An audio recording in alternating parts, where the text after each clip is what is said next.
4장. 아담이 그의 아내 하와와 동침하매 하와가 임신하여 가인을 낳고 이르되 내가 여호와로 말미암아 득남하였다 하니라. 그가 또 가인의 아우 아벨을 낳았는데 아벨은 양치는 자였고 가인은 농사하는 자였더라. 세월이 지난 후에 가인은 땅의 소산으로 제물을 삼아 여호와께 드렸고 아벨은 자기도 양의 첫 새끼와 그 기름으로 드렸더니 여호와께서 아벨과 그의 제물은 받으셨으나 가인과 그의 제물은 받지 아니하신지라. 가인이 몹시 분하여 안색이 변하니 여호와께서 가인에게 이르시되 내가 분하여 하면 어찌 됨이며 안색이 변하면 어찌 됨이냐. 내가 선을 행하면 어찌 낯을 들지 못하겠느냐. 선을 행하지 아니하면 죄가 문에 엎드려 있느니라. 죄가 너를 원하나 너는 죄를 다스릴지니라. 가인이 그의 아우 아벨에게 말하고 그들이 들에 있을 때 가인이 그의 아우 아벨을 쳐 죽이니라. 여호와께서 가인에게 이르시되 내 아우 아벨이 어디 있느냐. 그가 이르되 내가 알지 못하나이다. 내가 내 아우를 지키는 자니까. 이르시되 내가 무엇을 하였느냐. 내 아우의 핏소리가 땅에서부터 내게 호소하느니라. 땅이 그 입을 벌려 내 손에서부터 내 아우의 피를 받았은즉 내가 땅에서 저주를 받으리니 내가 밭을 갈아도 땅이 다시는 그 효력을 내게 주지 아니할 것이요 너는 땅에서 피하며 유리하는 자가 되리라. 가인이 여호와께 아뢰되 내 죄벌이 지기가 너무 무거우니이다. 주께서 오늘 이 지면에서 나를 쫓아내시온즉 내가 주의 낯을 배웁지 못하리니 내가 땅에서 피하며 유리하는 자가 될지라. 무릇 나를 만나는 자마다 나를 죽이겠나이다. 여호와께서 그에게 이르시되 그렇지 아니하다. 가인을 죽이는 자는 벌을 7배나 받으리라 하시고 가인에게 표를 주사 그를 만나는 모든 사람에게서 죽임을 면하게 하시니라. 가인이 여호와 앞을 떠나서 에덴 동쪽 놋 땅에 거주하더니 아내와 동침하매 그가 임신하여 에녹을 낳은지라. 가인이 성을 쌓고 그의 아들의 이름으로 성을 이름하여 에녹이라 하니라. 에녹이 이랏을 낳고 이랏은 무후야헬을 낳고 무후야헬은 무드사헬을 낳고 무드사헬은 라멕을 낳았더라. 라멕이 두 아내를 맞이하였으니 하나의 이름은 아다요 하나의 이름은 실라였더라. 아다는 야발을 낳았으니 그는 장막에 거주하며 가축을 치는 자의 조상이 되었고 그의 아우의 이름은 유발이니 그는 수금과 퉁소를 잡는 모든 자의 조상이 되었으며 실라는 두발가인을 낳았으니 그는 구리와 새로 여러 가지 기구를 만드는 자요 두발가인의 누이는 나아마였더라. 라멕이 아내들에게 이르되 아다와 실라여 내 목소리를 들으라. 라멕의 아내들이여 내 말을 들으라. 나의 상처로 말미암아 내가 사람을 죽였고 나의 상함으로 말미암아 소년을 죽였도다. 가인을 위하여는 벌이 7배일진데 라멕을 위하여는 벌이 77배이리로다 하였더라. 아담이 다시 자기 아내와 동침하며 그가 아들을 낳아 그의 이름을 셋이라 하였으니 이는 하나님이 내게 가인이 죽인 아벨 대신에 다른 씨를 주셨다 함이며 셋도 아들을 낳고 그의 이름을 에노스라 하였으며 그때에 사람들이 비로소 여호와의 이름을 불렀더라. 창세기 5장. 이것은 아담의 계보를 적은 책이니라. 하나님이 사람을 창조하실 때에 하나님의 모양대로 지으시되 남자와 여자를 창조하셨고 그들이 창조되던 날에 하나님이 그들에게 복을 주시고 그들의 이름을 사람이라 일컬으셨더라. 아담은 130세에 자기의 모양 곧 자기의 형상과 같은 아들을 낳아 이름을 셋이라 하였고 아담은 셋을 낳은 후 800년을 지내며 자녀들을 낳았으며 그는 930세를 살고 죽었더라. 셋은 105세에 에노스를 낳았고 에노스를 낳은 후 807년을 지내며 자녀들을 낳았으며 그는 912세를 살고 죽었더라.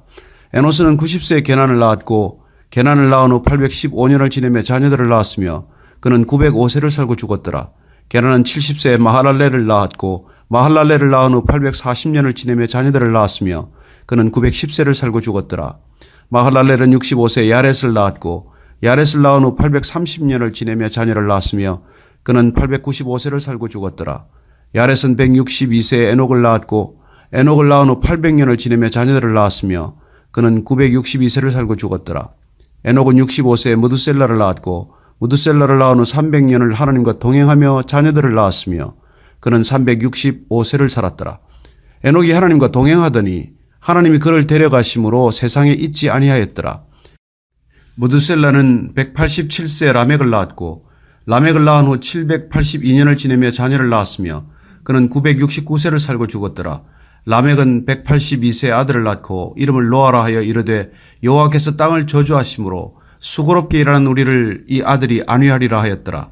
라멕은 노아를 낳은 후 595년을 지내며 자녀들을 낳았으며 그는 777세를 살고 죽었더라. 노아는 500세 된 후에 셈과 함과 야벳을 낳았더라.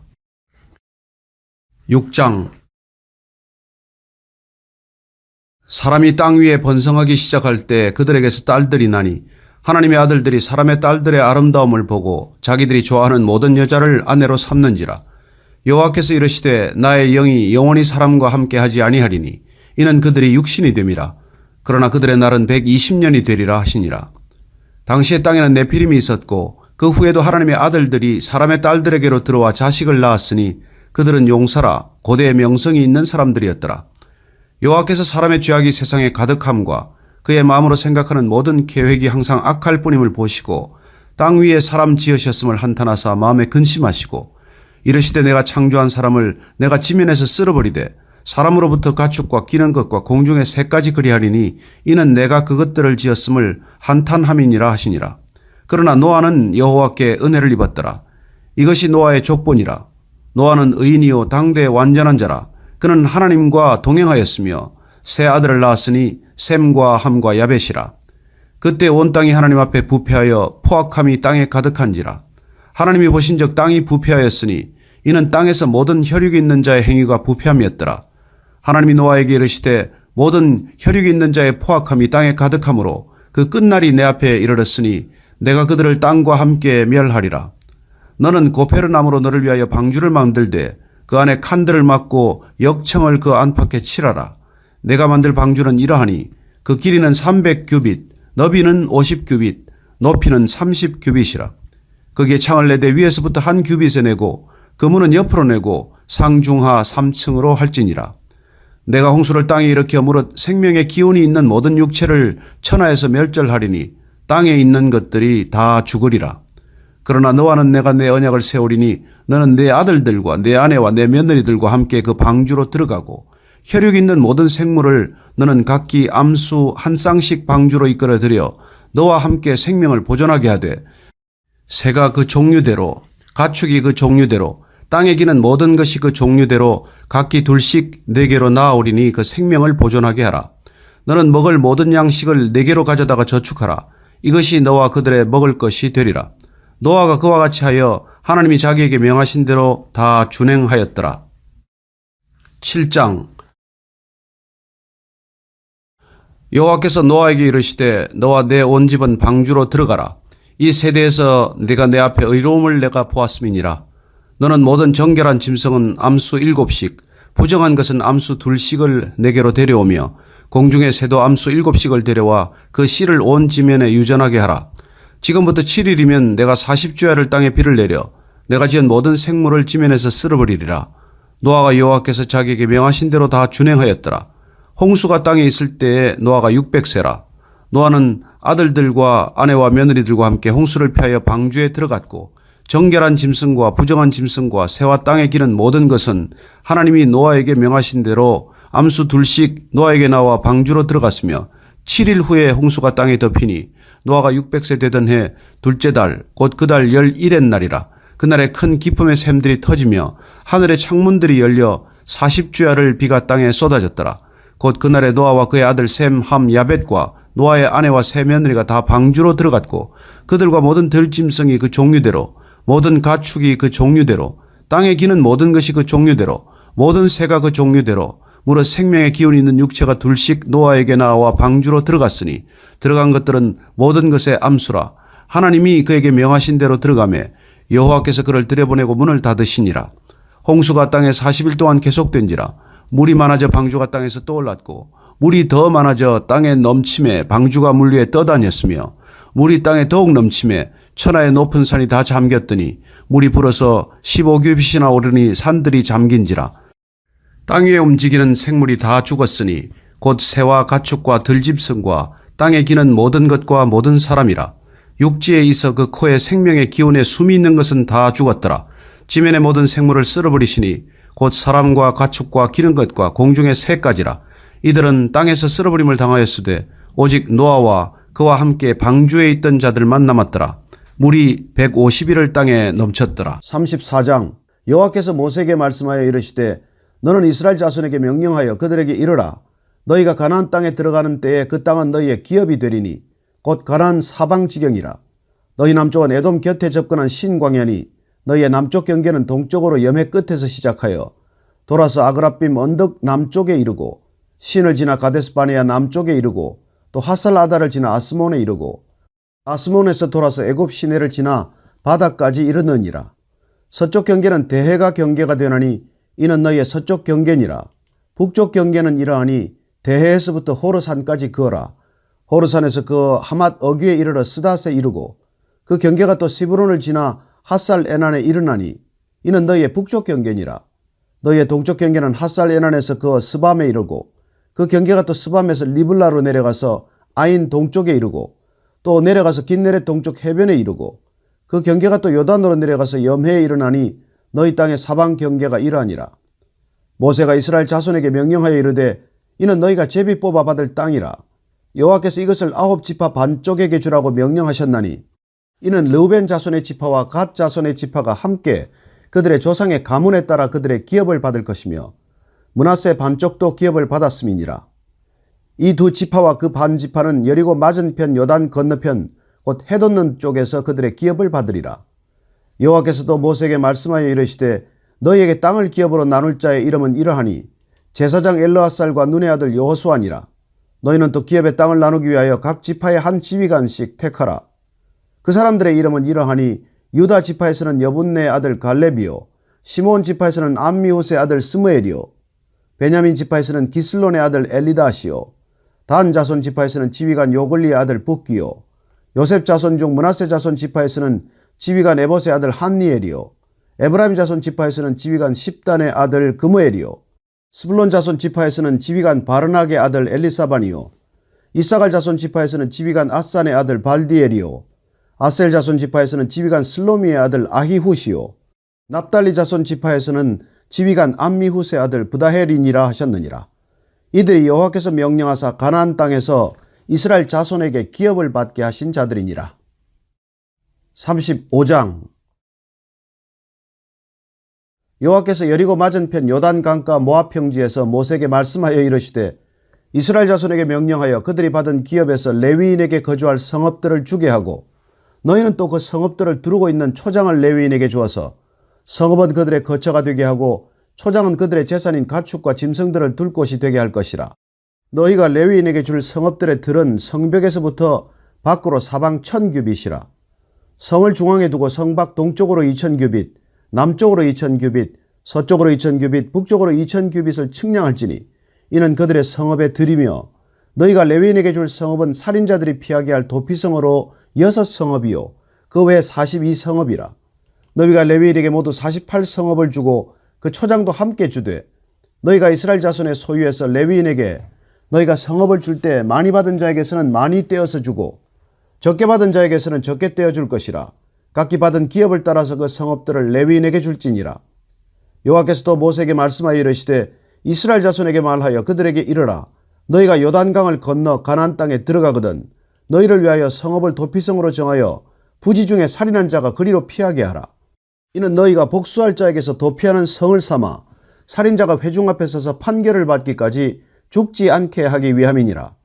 너희가 줄 성읍 중에 6을 도피성이 되게 하되 세 성읍은 요단 이쪽에 두고 세 성읍은 가나안 땅에 두어 도피성이 되게 하라. 이 6성읍은 이스라엘 자손과 타국인과 이스라엘 중에 거류하는 자의 도피성이 되리니 부지 중에 살인한 모든 자가 그리로 도피할 수 있으리라. 만일 철 연장으로 사람을 쳐 죽이면 그는 살인자니 그 살인자를 반드시 죽일 것이요 만일 사람을 죽일 만한 돌을 손에 들고 사람을 쳐 죽이면 이는 살인한 자니 그 살인자는 반드시 죽일 것이요 만일 사람을 죽일 만한 나무 연장을 손에 들고 사람을 쳐 죽이면 그는 살인한 자니 그 살인자는 반드시 죽일 것이니라. 피를 보복하는 자는 그 살인한 자를 자신이 죽일 것이니 그를 만나면 죽일 것이요 만일 미워하는 까닭에 밀쳐 죽이거나 기회를 엿보아 못을 던져 죽이거나 아기를 가지고 손으로 쳐 죽이면 그 친자는 반드시 죽일 것이니 이는 살인하였음이라. 피를 보복하는 자는 살인자를 만나면 죽일 것이니라. 아기가 없이 우연히 사람을 밀치거나 기회를 엿봄이 없이 무엇을 던지거나 보지 못하고 사람을 죽일 만한 돌을 던져서 죽였을 때 이는 악의도 없고 해하려 한 것도 아닌즉 회중이 친자와 피를 보복하는 자 간에 이 규례대로 판결하여 피를 보복하는 자의 손에서 살인자를 건져내어 그가 피하였던 도피성으로 돌려보낼 것이요 그는 거룩한 기름 부음을 받은 대제사장이 죽기까지 거기 거주할 것이니라. 그러나 살인자가 어느 때든지 그 피하였던 도피성 지경 밖에 나가면 피를 보복하는 자가 도피성 지경 밖에서 그 살인자를 만나 죽일지라도 피 흘린 죄가 없나니 이는 살인자가 대제사장이 죽기까지 그 도피성에 머물러야 할 것임이라. 대제사장이 죽은 후에는 그 살인자가 자기 소유의 땅으로 돌아갈 수 있느니라. 이는 너희의 대대로 거주하는 곳에서 판결하는 규례라. 사람을 죽인 모든 자, 곧 살인한 자는 증인들의 말을 따라서 죽일 것이나 한 증인의 증거만 따라서 죽이지 말 것이요. 고의로 살인죄를 범한 살인자는 생명의 속전을 받지 말고 반드시 죽일 것이며, 또 도피성에 피한 자는 대제사장이 죽기 전에는 속전을 받고 그의 땅으로 돌아가 거주하게 하지 말 것이니라. 너희는 너희가 거주하는 땅을 더럽히지 말라. 피는 땅을 더럽히나니 피 흘림을 받은 땅은 그 피를 흘리게 한 자의 피가 아니면 속함을 받을 수 없느니라. 너희는 너희가 거주하는 땅, 곧 내가 거주하는 땅을 더럽히지 말라. 나 여호와는 이스라엘 자손 중에 있음이니라. 36장. 요셉 자손의 종족 중 므낫세 손자 마길의 아들 길르앗 자손 종족들의 수령들이 나와 모세와 이스라엘 자손의 수령된 지휘관들 앞에 말하여 이르되, 여호와께서 우리 주에게 명령하사 이스라엘 자손에게 제비 뽑아 그 기업의 땅을 주게 하셨고, 여호와께서도 우리 주에게 명령하사 우리 형제 슬로보앗의 기업을 그의 딸들에게 주게 하셨은즉, 그들이 만일 이스라엘 자손의 다른 지파들의 남자들의 아내가 되면 그들의 기업은 우리 조상의 기업에서 떨어져 나가고 그들이 속할 그 지파의 기업에 첨가되리니, 그러면 우리가 제비 뽑은 기업에서 떨어져 나갈 것이요 이스라엘 자손의 희년을 당하여 그 기업이 그가 속한 지파에 첨가될 것이라. 그런즉 그들의 기업은 우리 조상 지파의 기업에서 아주 삭감되리이다. 모세가 여호와의 말씀으로 이스라엘 자손에게 명령하여 이르되, 요셉 자손 지파의 말이 옳도다. 슬로바앗의 딸들에게 대한 여호와의 명령이 이러하니라. 이르시되 슬로바앗의 딸들은 마음대로 시집 가려니와 오직 그 조상 지파의 종족에게로만 시집 갈지니, 그리하면 이스라엘 자손의 기업이 이 지파에서 저 지파로 옮기지 않고 이스라엘 자손이 다 각기 조상 지파의 기업을 지킬 것이니라 하셨나니, 이스라엘 자손의 지파 중 그 기업을 이은 34장. 엘리후가 말하여 이르되, 지혜 있는 자들아 내 말을 들으며 지식 있는 자들아 내게 귀를 기울이라. 입이 음식물의 맛을 분별함 같이 귀가 말을 분별하느니, 우리가 정의를 가려내고 무엇이 선한가 우리끼리 알아보자. 욥이 말하기를, 내가 의로우나 하나님이 내 의를 부인하셨고 내가 정당함에도 거짓말쟁이라 하였고 나는 허물이 없으나 화살로 상처를 입었노라 하니, 어떤 사람이 욥과 같으랴. 욥이 비방하기를 물 마시듯 하며 악한 일을 하는 자들과 한패가 되어 악인과 함께 다니면서 이르기를, 사람이 하나님을 기뻐하나 무익하다 하는구나. 그러므로 너희 총명한 자들아 내 말을 들으라. 하나님은 악을 행하지 아니하시며 전능자는 결코 불의를 행하지 아니하시고 사람의 행위를 따라 갚으사 각각 그의 행위대로 받게 하시나니, 진실로 하나님은 악을 행하지 아니하시며 전능자는 공의를 굽히지 아니하시느니라. 누가 땅을 그에게 맡겼느냐? 누가 온 세상을 그에게 맡겼느냐? 그가 만일 뜻을 정하시고 그의 영과 목숨을 거두실진데 모든 육체가 다 함께 죽으며 사람은 흙으로 돌아가리라. 만일 내가 총명이 있거든 이것을 들으며 내 말소리에 귀를 기울이라. 정의를 미워하시는 이시라면 어찌 그대를 다스리시겠느냐? 의롭고 전능하신 이를 그대가 정죄하겠느냐? 그는 왕에게라도 무용지물이라 하시며 지도자들에게라도 악하다 하시며 고관을 외모로 대하지 아니하시며 가난한 자들 앞에서 부자의 낯을 세워주지 아니하시나니, 이는 그들이 다 그의 손으로 지으신 바가 됨이라. 그들은 한밤중에 순식간에 죽나니 백성은 떨며 사라지고 세력 있는 자도 사람의 손을 빌리지 않고 제거함을 당하느니라. 그는 사람의 길을 주목하시며 사람의 모든 걸음을 감찰하시나니 행악자는 숨을 만한 흑암이나 사망의 그늘이 없느니라. 하나님은 사람을 심판하시기에 오래 생각할 것이 없으시니 세력 있는 자를 조사할 것이 없이 꺾으시고 다른 사람을 세워 그를 대신하게 하시느니라. 그러므로 그는 그들의 행위를 아시고 그들을 밤사이에 뒤집어 엎어 흩으시는도다. 그들을 악한 자로 여겨 사람의 눈앞에서 치심은 그들이 그를 떠나고 그의 모든 길을 깨달아 알지 못함이라. 그들이 이와 같이 하여 가난한 자의 부르짖음이 그에게 상달하게 하며 빈궁한 사람의 부르짖음이 그에게 들리게 하느니라. 주께서 침묵하신다고 누가 그를 정죄하며 그가 얼굴을 가리신다면 누가 그를 배울 수 있으랴. 그는 민족에게나 인류에게나 동일하시니 이는 경건하지 못한 자가 권세를 잡아 백성을 올가매지 못하게 하려 하심이니라. 그대가 하나님께 아뢰기를, 내가 죄를 지었사오니 다시는 범죄하지 아니하겠나이다. 내가 깨닫지 못하는 것을 내게 가르치소서. 내가 악을 행하였으나 다시는 아니하겠나이다 하였는가. 하나님께서 그대가 거절한다고 하여 그대의 뜻대로 속전을 치르시겠느냐. 그러면 그대가 스스로 택할 것이요 내가 할 것이 아니니 그대는 아는 대로 말하라. 슬기로운 자와 내 말을 듣는 지혜 있는 사람은 반드시 내게 말하기를 욥이 무식하게 말하니 그의 말이 지혜롭지 못하도다 하리라. 나는 욥이 끝까지 시험받기를 원하노니 이는 그 대답이 악인과 같음이라. 그가 그의 죄에 반역을 더하며 우리와 어울려 손뼉을 치며 하나님을 거역하는 말을 많이 하는구나. 35장. 엘리후가 말을 이어 이르되 그대는 이것을 합당하게 여기느냐? 그대는 그대의 의가 하나님께로부터 왔다는 말이냐? 그대는 그것이 내게 무슨 소용이 있으며 범죄하지 않는 것이 내게 무슨 유익이 있겠느냐고 묻지만은 내가 그대와 및 그대와 함께 있는 그대의 친구들에게 대답하리라. 그대는 하늘을 우러러보라. 그대보다 높이 뜬 구름을 바라보라.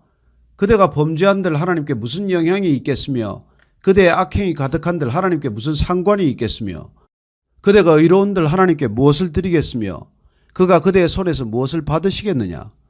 그대의 악은 그대와 같은 사람에게나 있는 것이요 그대의 공의는 어떤 인생에게도 있느니라. 사람은 학대가 많음으로 부르짖으며 군주들의 힘에 눌려 소리치나 나를 지으신 하나님은 어디 계시냐고 하며 밤에 노래를 주시는 자가 어디 계시냐고 말하는 자가 없구나. 땅의 짐승들보다도 우리를 더욱 가르치시고 하늘의 새들보다도 우리를 더욱 지혜롭게 하시는 이가 어디 계시냐고 말하는 이도 없구나. 그들이 악인의 교만으로 말미암아 거기에서 부르짖으나 대답하는 자가 없음은 헛된 것은 하나님이 결코 듣지 아니하시며 전능자가 돌아보지 아니하심이라. 하물며 말하기를 하나님은 배울 수 없고 이래 판단하시면 그 앞에 있으니 나는 그를 기다릴 뿐이라 말하는 그대일까 보냐. 그러나 지금은 그가 진노하심으로 벌을 주지 아니하셨고 악행을 끝까지 살피지 아니하셨으므로 욥이 헛되이 입을 열어 지식 없는 말을 많이 하는구나. 36장. 엘리후가 말을 이어 이르되 나를 잠깐 용납하라. 내가 그대에게 보이리니 이는 내가 하나님을 위하여 아직도 할 말이 있음이라. 내가 먼 데서 지식을 얻고 나를 지으신 이에게 의를 돌려보내리라. 진실로 내 말은 거짓이 아니라 온전한 지식을 가진 이가 그대와 함께 있느니라.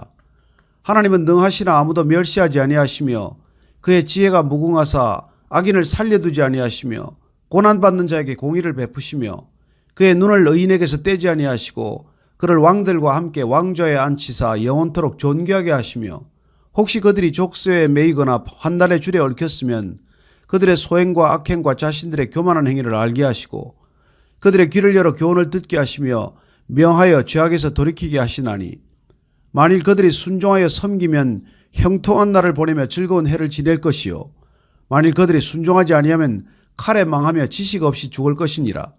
마음이 경건하지 아니한 자들은 분노를 쌓으며 하나님이 속박할지라도 도움을 구하지 아니하나니 그들의 몸은 젊어서 죽으며 그들의 생명은 남창과 함께 있도다.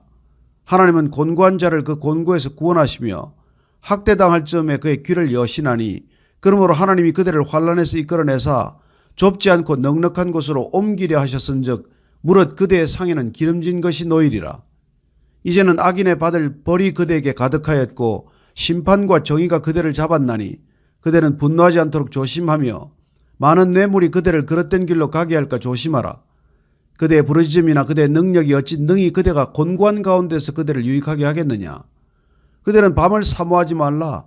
인생들이 밤에 그들이 있는 곳에서 끌려가리라. 삼가 악으로 치우치지 말라. 그대가 환난보다 이것을 택하였느니라. 하나님은 그의 근능으로 높이 계시나니 누가 그같이 교훈을 베풀겠느냐. 누가 그를 위하여 그의 길을 정하였느냐. 누가 말하기를 주께서 불의를 행하셨나이다 할 수 있으랴. 그대는 하나님께서 하신 일을 기억하고 높이라. 잊지 말지니라. 인생이 그의 일을 찬송하였느니라. 그의 일을 모든 사람이 우러러보나니 먼 데서도 보느니라. 하나님은 높으시니 우리가 그를 알 수 없고 그의 횟수를 헤아릴 수 없느니라. 그가 물방울을 가늘게 하시며 빗방울이 증발하여 안개가 되게 하시도다. 그것이 구름에서 내려 많은 사람에게 쏟아지느니라. 겹겹이 쌓인 구름과 그의 장막의 우레소리를 누가 능히 깨달으랴. 보라, 그가 번갯불을 자기의 사면에 펼치시며 바다 밑까지 비치시고 이런 것들로 만민을 심판하시며 음식을 풍성하게 주시느니라. 그가 번갯불을 손바닥 안에 넣으시고 그가 번갯불을 명령하사 관역을 치시도다. 그의 우레가 다가오는 풍우를 알려주니 가축들도 그 다가옴을 아느니라. 37장.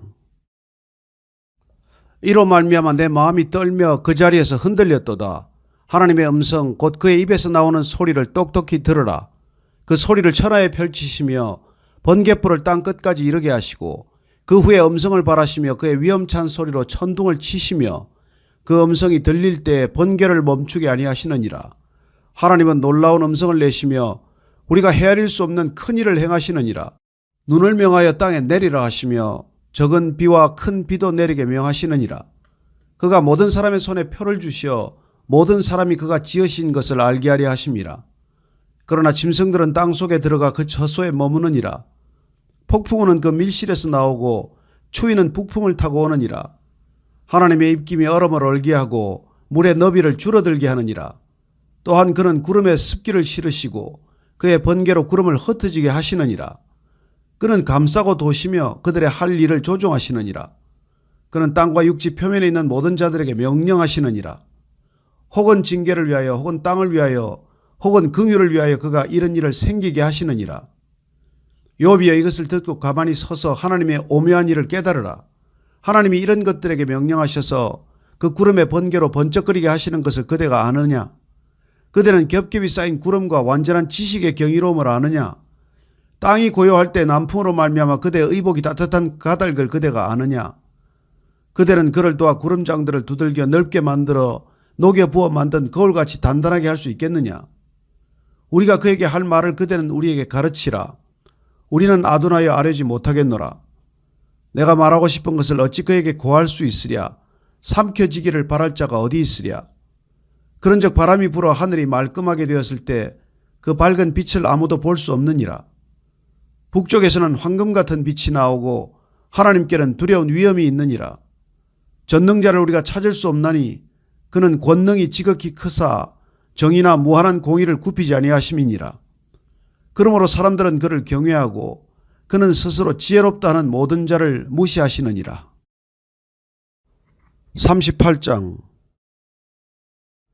그때 여호와께서 폭풍우 가운데서 욥에게 말씀하여 이르시되 무지한 말로 생각을 어둡게 하는 자가 누구냐?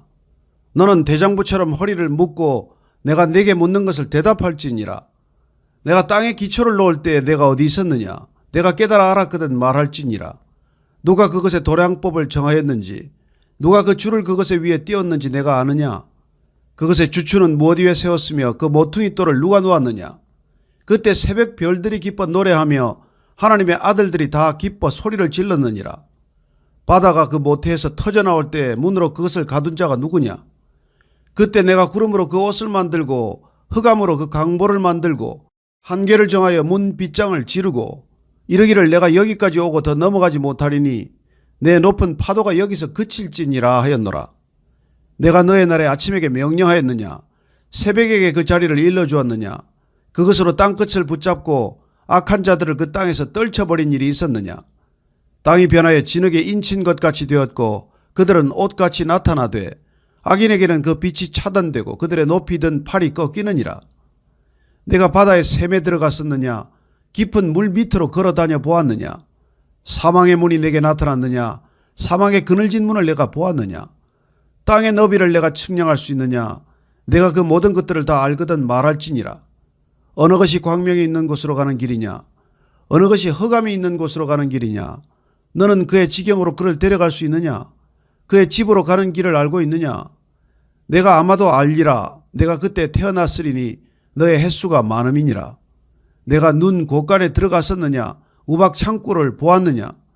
내가 환난 때와 교전과 전쟁의 날을 위하여 이것을 남겨두었노라. 광명이 어느 길로 뻗치며 동풍이 어느 길로 땅에 흩어지느냐? 누가 홍수를 위하여 물길을 터주었으며 우레와 번갯길을 내어주었느냐? 누가 사람 없는 땅에 사람 없는 광야에 비를 내리며 황무하고 황폐한 토지를 흡족하게 하여 연한 풀이 돋아나게 하였느냐? 비에게 아비가 있느냐? 이슬 방울은 누가 낳았느냐? 얼음은 누구의 태에서 났느냐? 공중의 서리는 누가 낳았느냐? 물은 돌같이 굳어지고 깊은 바다의 수면은 얼어붙느니라. 내가 묘성을 메어 묶을 수 있으며 삼성의 띠를 풀 수 있겠느냐? 너는 별자리들을 각각 제때에 이끌어낼 수 있으며 북두성을 다른 별들에게로 이끌어갈 수 있겠느냐? 내가 하늘의 궤도를 아느냐? 하늘로 하여금 그 법칙을 땅에 베풀게 하겠느냐? 내가 목소리를 구름에까지 높여 넘치는 물이 내게 덮이게 하겠느냐? 내가 번개를 보내어 가게 하되 번개가 내게 우리가 여기 있나이다 하게 하겠느냐? 가슴 속의 지혜는 누가 준 것이냐? 수탉에게 슬기를 준 자가 누구냐? 누가 지혜로 구름에 수를 세겠느냐? 누가 하늘에 물주머니를 기울이겠느냐? 티끌이 덩어리를 이루며 흙덩이가 서로 붙게 하겠느냐? 내가 사자를 위하여 먹이를 사냥하겠느냐? 젊은 사자의 식욕을 채우겠느냐? 그것들이 굴에 엎드리며 숲에 앉아 숨어 기다리느니라. 까마귀 새끼가 하나님을 향하여 부르짖으며 먹을 것이 없어서 허우적거릴 때에 그것을 위하여 먹이를 마련하는 이가 누구냐?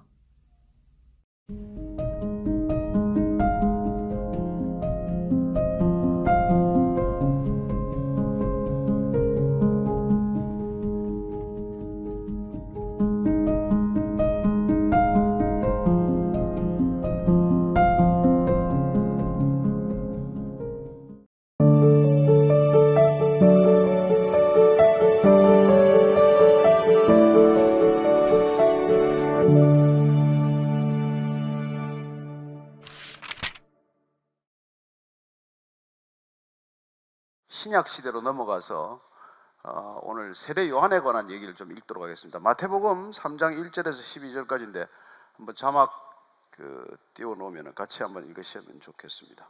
같이 읽습니다. 시작. 그때 세례 요한이 이르러 유대 광야에서 전파하여 말하되 회개하라 천국이 가까웠느니라 하였으니 그는 선지자 이사야를 통하여 말씀하신 자라. 일렀으되 광야에 외치는 자의 소리가 있어 이르되 너희는 주의 길을 준비하라 그가 오실 길을 곧게 하라 하였느니라. 이 요한은 낙타 털옷을 입고 허리에 가죽띠를 띠고 음식은 메뚜기와 석청이었더라. 이때 예루살렘과 온 유대와 요단강 사방에서 다 그에게 나와 자기들의 죄를 자복하고 요단강에서 그에게 세례를 받더니 요한이 많은 바리새인들과 사두개인들이 세례 베푸는 대로 오는 것을 보고 이르되 독사의 자식들아 누가 너희를 가르쳐 임박한 진노를 피하라 하더냐. 그러므로 회개에 합당한 열매를 맺고 속으로 아브라함이 우리 조상이라고 생각하지 말라. 내가 너희에게 이르노니 하나님이 능히 이 돌들로도 아브라함의 자손이 되게 하시리라. 이미 도끼가 나무 뿌리에 놓였으니 좋은 열매를 맺지 아니하는 나무마다 찍혀 불에 던져지리라. 나는 너희로 회개하게 하기 위하여 물로 세례를 베풀거니와 내 뒤에 오시는 이는 나보다 능력이 많으시니 나는 그의 실을 들기도 감당하지 못하겠노라. 그는 성령과 불로 너희에게 세례를 베푸실 것이요 손에 키를 들고 자기의 타작마당을 정하게 하사 알곡은 모아 곳간에 들이고 쭉정이는 꺼지지 않는 불에 태우시리로라. 아멘. 가스라는 게 얼마나 폭발력이 강합니까? 그러나 이 폭발력이 강한 것이기 때문에 우리는 이 화력을 사용하지만 이 밸브를 잘 조절하지 않으면 큰 사고를 겪는 것이죠. 분노도 마찬가지죠. 큰 에너지입니다. 강력한 에너지예요. 이 에너지를 이렇게 잘 조절해야 할 터인데 우리가 마치 가스에 달린 밸브 관이 고장이 나듯이 우리의 분노를 조절하는 이 밸브 이게 고장이 나면 오늘날 그걸 분노 조절 장애라고 부르고 있는 것이죠. 그래서 뜻밖의 주위에 그런 사람들이 많은 것입니다. 잘 컨트롤해야 될 이 분노가 갑자기 마치 가스가 폭발하듯이 그냥 폭발하는 이런 일들이 가정에서도 일어나고 직장에서도 일어나고 이 사회에서도 계속 일어나기 때문에 우리가 살아가는 세상이 점점 더 위험한 세상이 되고 있는 것이죠. 많은 테러나 사실 이런 폭력적인 사태들도 그런 분노 조절 장애가 일어난 사람들에 의해서 저질러지고 있다는 게 우리의 문제죠. 우리는 이때까지 이런 분노에 관한 얘기를 들어오면서 목적은 우리 자신이 과연 그러면 이 분노라고 하는 감정이 뭐 이 시대만에 있는 감정이 아니지 않습니까? 인간이면 누구나 분노할 수 있고 분노라는 건 지극히 자연스러운 감정인데 이 감정을 우리가 어떻게 다스려 나갈 것인가? 그래서 성경 전체를 우리가 살펴보는 까닭은 성경에서 하나님이 쓰신다는 사람, 하나님께서 특별히 부르셨다는 사람, 그런 사람들도 마땅히 분노해야 할 일에 분노할 줄 아는 사람들이었고, 그리고 때로는 그 분노를 또 사귈 수 있는 사람들이었고, 어떻게 하면 그 분노를 정말 적절히 우리가 다루면서 하나님께 쓰임받는 그런 인물들이 되었는지를 살펴본 것이죠. 그래서 우리는 다윗의 분노도 보았고, 그래서 모세의 분노도 보았고, 삼손의 분노도 보았고, 그런 성경적 인물들의 분노를 살펴본 것이죠. 그렇습니다. 그 분노는 우리가 지극히 자연스러운 감정이지만 성경은 그러나 그럼에도 불구하고 그런 분노에 사로잡혀서 그 분노가 나를 지배하게 해서는 안 된다고 말하고 있는 것입니다. 오늘은 세례 요한이라고 하는 이 인물은 특별한 인물이에요. 어떻게 보면 성경의 구약과 신약을 연결하는 인물이죠. 예수님이 오실 터인데 이 예수님을 오시는 신약 시대가, 새로운 시대가 시작이 되는데 마치 징검다리처럼 이 구약 전체의 역사와 신약 새로운 역사를 연결하는 인물, 고리처럼 세례 요한이 등장하는데 이 사람 또한 분노가 굉장히 컸던 사람이라는 것을 알게 됩니다. 성경은 어디에도 그가 막 분노했다 라는 말은 그렇게 표현이 되어 있지 않지만 우리가 이 본문 말씀을 통해서 보면은 그는 무엇인가 분노했던 사람이라는 것을 알게 됩니다. 무슨 일에 그가 그렇게 분노를 했을까요? 성경 말씀을 한 번 더 우리가 찾아보면 그는 유대 광야에서 메시지를 전하기 시작을 합니다. 광야에 나가서. 근데 그 첫 번째 메시지가 회개하라, 천국이 가까웠다 하는 이 메시지예요. 신약 시대가 열리기 전에, 예수님이 지금 메시지를 전하기 전에 이 사람이 가교처럼, 다리처럼 그런 중간 역할을 하는 사람이 사실은 이 메시지를 먼저 선포한 거예요. 예수님도 이 메시지부터 사역을 시작을 합니다. 예수님의 첫 번째 메시지도 회개하라, 천국이 가까웠다는 이 메시지예요. 어쩌면 세례 요한이 이미 선포하기 시작한 메시지를 이어받는 것을 보게 됩니다. 실제로 우리 예수님도 또한 세례 요한에게 찾아가서 세례를 받게 됩니다. 그렇습니다. 세례 요한은 회개하라고 하는 메시지를 이스라엘 전체에 선포하기 시작을 한 것이죠. 이 회개하라고 하는 메시지를, 단순한 메시지를 그는 반복해서 계속 이렇게 선포하는 이유가 무엇일까요? 회개하라는 것은 여러분들이 가던 길을 돌이키라는 뜻입니다. 유턴하라는 거예요. 그리 계속 갈 일이 아니라 돌아오라는 얘기를 하는 것입니다. 유턴하는 거예요, 회개는. 그러면 그런 유턴을 하라고 하는 말의 전제가 뭘까요? 첫 번째는 그 길로 가서는 안 된다는 믿음이 있어야 됩니다. 그 길로 가서는 안 된다는 내 믿음이 우선 있어야 돼요. 두 번째는 길이 아닌 길을 가는 데 대한 그런 안타까운 마음이 있어야 돼요. 긍휼한 마음이 있어야 된다는 것입니다. 그리고 세 번째는 그런 길을 잘못 가게 만든 사람, 내지는 그것이 잘못되었다고 얘기해 주지 않는 사람, 심지어 잘못된 걸 알면서도 사람들을 그리 끌고 가는 사람들에 대한 분노가 전제가 된다는 것입니다. 그래서 여러분들이 자녀를 키워보면 알지만 자녀를 키우면 분노가 많이 생겨요. 저리 가서는 안 되는 데 가거든요. 가라는 길은 안 가고 가지 말라는 길만 골라가요.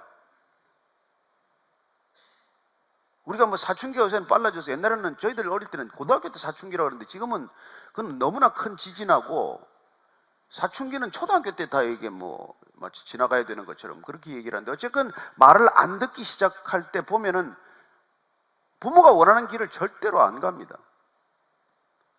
그럴 때 부모 마음 가운데는 그 길이 아니라는 분명한 믿음이 있고 두 번째는 그 길을 가는데도 고집 부리고 가는 데 대한 안타까움이 있고 세 번째는 그런 길로 이끄는 친구들이 믿고 그런 그 내버려 두는 선생님이 믿고 그런 분노가 생기게 되어 있어요. 마찬가지죠. 이 세례 요한이 지금 분노하는 것은 회개하라 하는 이 회개하라는 메시지 자체에 긍휼한 마음과 분노가 같이 있다는 것을 우리는 발견하게 됩니다. 그래서 성경적 메시지 전체는 사랑과 그런 일종의 분노가 안에 이렇게 숨겨져 있는 거예요. 회개하라, 회개하라. 오늘도 마찬가지일 거예요. 이 시대도. 교회가 지금 가고 있는 방향에 대해서 누군가 분노하고 있다는 것입니다. 교회가 그렇게 가서는 안 됩니다. 그래서 회개하면 천국이 거기 있다는 거예요. 천국은 안 보이는데 멀리 있는 게 아니라 여러분들이 가는 길에서 돌아서면 천국이 거기 있다는 거예요. 그 천국은 지금 우리가 가고 있는 길에 있는 것이 아니라 반대편에 있다는 얘기입니다. 이 얘기를 우리한테 하면 뭐 그렇게 수긍이 될지 모르겠는데 유대인들, 이스라엘 백성들한테 하는 건 이건 조심스러운 일이에요. 왜냐하면 이스라엘 백성들은 누구나 점점 하나님께로 가까이 다가가고 있다고 사는 사람들이기 때문에 그래요. 그래서 이 메시지는 지극히 조심스러운 메시지고 위험한 메시지라는 것입니다. 왜냐하면 이스라엘 백성 전체가 하나님을 향해서 날마다 더 가까이 가고 있고 하나님을 날마다 더 잘 섬기고 있고 더 잘 섬기기 위해서 애쓰고 있는 사람들한테 그렇게 가서는 하나님을 못 만난다, 그렇게 가면 하나님 나라가 없다, 돌아서라, 반대쪽이다, 이 얘기를 하는 것은 이스라엘 신앙 전체를 부정하는 결과가 되기 때문이죠. 그래서 우리는 이 메시지를 통해서 세례 요한이 명시적으로 분노했다라는 표현은 없지만 회개하라는 메시지를 전하는 이 회개의 메시지 자체가 그런 것들을 안에 응축하고 있다는 것을 알게 됩니다. 자기는 광야에 외치는 자의 소리가 있어서 이르되 너희는 주의 길을 준비하라, 그가 오실 길을 곱게 하라 하셨느니라. 이 요한은 낙타 털옷을 입고 허리에 가죽띠를 띠고 음식은 메뚜기와 석청을 먹었다고 되어 있는데, 야, 건강식만 먹었네, 이런 사람들이 있어요. 이 사람들을 주로 지금은 에세네파라고 분류를 하는데 사두개인, 바리개인, 에세네파는 소수였어요. 그 당시 한 4천여 명 되는 걸로 생각이 되는데 거기에 속했다는 게 다수설이지만은 아니다, 그런 사람도 있어요. 어쨌건 에세네파는 조금 금욕주의적인 삶을 살았고 어떻게 보면 세상과 조금 격리된 삶을 산 것이죠. 그들이 살았던 것을 쿰란 동굴이라고 해서, 여러분들이 이스라엘을 가게 되면 사해가 있고 사해 옆에 있는 동굴들, 그걸 쿰란 동굴들인데 거기서 이제 성경도 발견이 되고 했는데 그런 곳에서 살았던 사람들이기 때문에 사실 도시적 삶이나 세상 속에서의 삶과는 늘 거리를 두고 사는 삶이었던 것으로 이렇게 추정을 할 수가 있습니다. 어쨌든 그래서 이 음식은 메뚜기와 석청이라는 고급 음식, 건강 음식을 먹었다는 게 아니라 지극한 금욕주의적 삶을 살았다는 뜻이에요. 아이고, 그래도 낙타 털옷을 입고 뭐 허리에 가죽띠를 띠고 좋은 건 다 했네요가 아닙니다. 오해하지 마십시오. 굉장히 질박하고 검박한 그런 검소한 삶을 사는 사람이었어요. 그래서 그렇게 이제 메시지를 선포했는데 중요한 것은 그 밑을 보면요, 이렇게 되어 있어요. 예루살렘과 온 유대와 요단강이 사방에서 다 그에게 나와 자기들의 죄를 자복하고 요단강에서 그에게 세례를 받습니다. 이 단순한 메시지, 돌이키라, 유턴해라. 그랬더니 사람들이 이 단순한 메시지에 끌려서 많은 사람들이 와서 세례를 받았다고 되어 있습니다. 여러분, 하나님의 메시지는 복잡하지 않습니다. 정말 이 메시지로 족합니다. 구원이란 뭡니까? 여러분이 가는 길은 죽는 길이고 돌아서야 사는 길이다. 이게 구원이에요. 그래서 회개해야 구원받는 거예요. 그러니 내가 가던 길을 열심히 가기 위해서 교회를 다닌다? 구원하고 점점 멀어지는 거죠. 그 당시도 그런 일이 일어났다는 것입니다. 도대체 이스라엘 종교 전체가 하나님하고는 정반대의 길을 가고 있기 때문에 이 세례 요한이 분노한 거예요. 그리고 이스라엘 백성들을 그렇게 끌고 가는 종교 시스템에 분노한 거예요. 그래서 이게 세례 요한이 드디어 분노가 폭발하는 임계점을 만나는데 그게 뭐냐면 7절 말씀에 보면 이렇게 되어 있어요. 요한이 많은 바리새인들과 사두개인들이 세례 베푸는 대로 오는 것을 보고 뚜껑이 열렸다, 이렇게 된 거예요. 바리새인들과 사두개인들은 그 당시 이스라엘의 종교 전체를 책임지고 있는 두 기둥과도 같아요. 사두개인과 바리새인들, 이 사람들이 곧 이스라엘의 유대교예요. 그리고 이 사람들 앞에서 하나님 얘기를 쉽게 꺼낼 수 없는 사람들이에요. 다 하나님 전문가들이니까. 성전 전체를 책임지고 있는 사람들이고 이스라엘의 종교 전체를 이끌고 가는 종교적 지도자들이니까 이들 앞에서 무슨 얘기를 해요? 근데 이 사람들이 저기 지금 세례 요한이라는 작자가 회개하라고 그랬는데 사람들이 글로 몰립니다. 요즘 우리 교회 안 나오고 저 교회 나갑니다, 뭐 이런 표현일 수도 있겠죠. 아무도 안 웃네요. 알겠습니다. 이게 뭐 상당히 재미없는 개그 모양인데 어쨌건